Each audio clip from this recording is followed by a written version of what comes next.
Well, my foundations in Indian food were established in hotels in India, and it's only the last 18 years that I've been cooking in London. My philosophy has always been to retain the purity of flavors and yet present it in a food that is more appealing to the eye. And that has been my focus the last few years.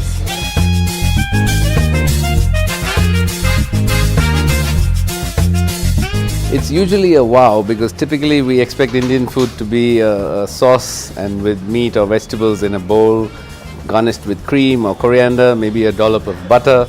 That was the extent of our creativity. I think today we take it onto a plate. It allows you to add textures, other components that complement whether it's color or texture. And I think that really lifts the food from just being a bowl of sauce.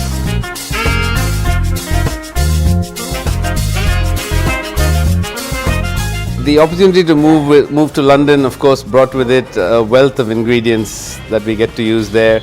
And certainly, while my focus again has been on the purity of flavor, to use elements like scallops or samphire are something that's quite unusual to the Indian palate. But it was hugely exciting for me to marry those into the dishes.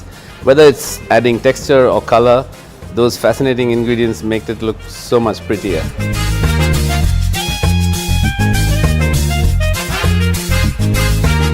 I think a lot of our dishes are born out of happy accidents. I think certainly the advances that we see in molecular cooking today, most of them are from the food manufacturing industry that have come into mainstream use. So certainly those are accidents that have worked out well. And for me, I think it's also important to learn from other people's accidents. So the more inspiration you can get, the more you can learn from others' mistakes, it really helps you along the way.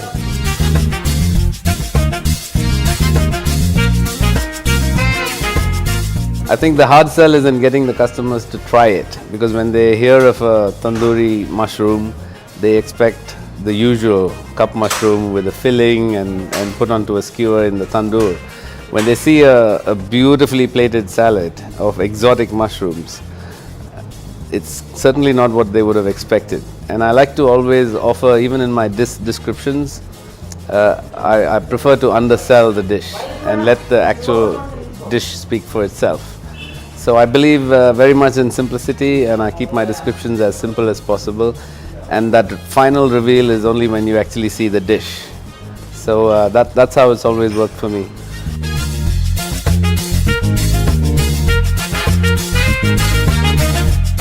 I'm a huge believer that when it comes to styling food, the plate that you use plays quite a big role. People often underestimate the value add that a plate brings.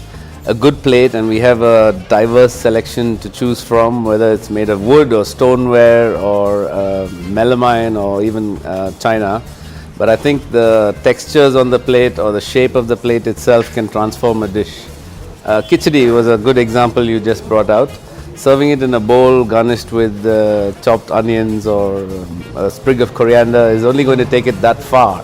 You put it into a pasta plate with a nice swirl of cream or a few micro vegetables garnished on the top, and it's transformed into something that's sensational.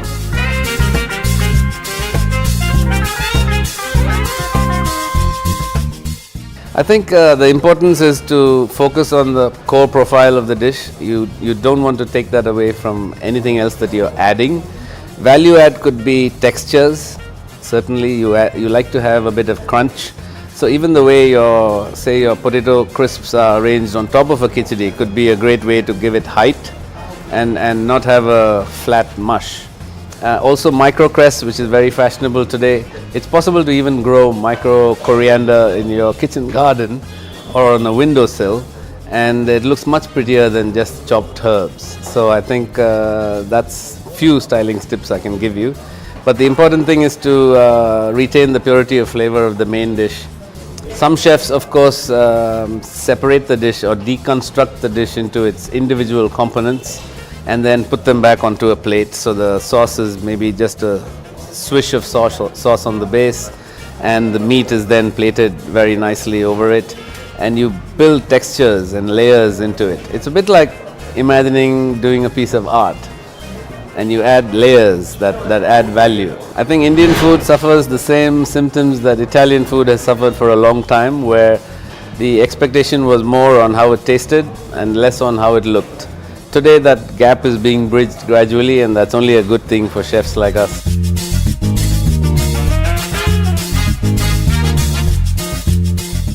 I think my go-to on a long day would be a quick khichdi, and we make it with millets nowadays at home, which is even healthier. I think my food philosophy, I know there's a saying that never trust a thin chef, but I think that perception is changing as well. I think chefs are ambassadors of their cuisine, and if I tell you that the pillars of my food heritage is based on heritage, health and happiness, I need to walk the talk as well.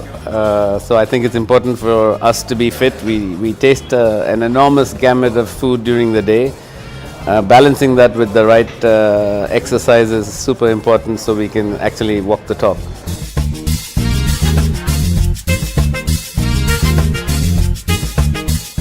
I think my earliest inspiration, and as most chefs would probably say the same, is my mum. I think the smells wafting out of her kitchen on a weekend morning is something that has stayed with me forever. My grandmom's cooking as well has been hugely inspirational. I had the opportunity of tasting her cuisine in my childhood. She passed away when we were quite young, but those food memories stay forever. So clearly they have been my earliest inspirations. Inspirations further on along my professional career have been several, of course, far too many to name. And I often say that it doesn't need to be a star-studded chef to be an inspiration. My inspiration can come from a street hawker who's done the same pot of biryani 365 days a year for decades. His dedication and his perfection is something that's hugely inspiring as well.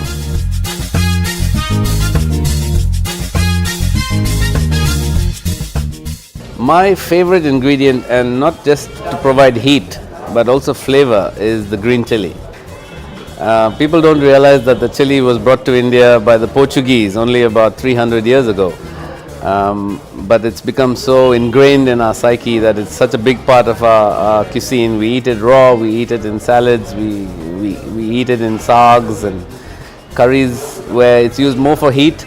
I like to use chili for the flavor as well. The flavor of a toasted red chili in an oriental dish, the smells that you get out of a sautéed green chili or a flash fried chili with just chaat masala or salt on top, for me has to be my absolute go-to flavor.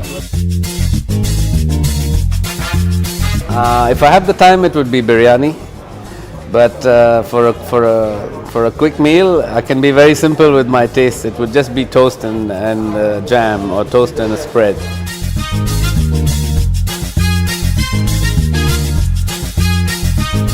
What really drew me to Sumeru is the fact that they are setting themselves out to challenge the perception that frozen can be better than fresh. It's something as a chef that I truly believe in. To give you an example, your average fruit and veg that's in a local store near you has probably traveled for 20 days to get where it is. What kind of conditions it was stored in or transported in is anybody's guess. Frozen is typically at source and retains the freshness, locks in the nutrients, and as long as your freezer is operating at a good temperature, it can last for a long time as well. Gradually, I think we are beginning to agree and understand that frozen can actually be better than fresh. So that's an exciting space to be in. I think in India, with the increased accent on convenience, having a freezer and a well-stocked freezer is going to be hugely important.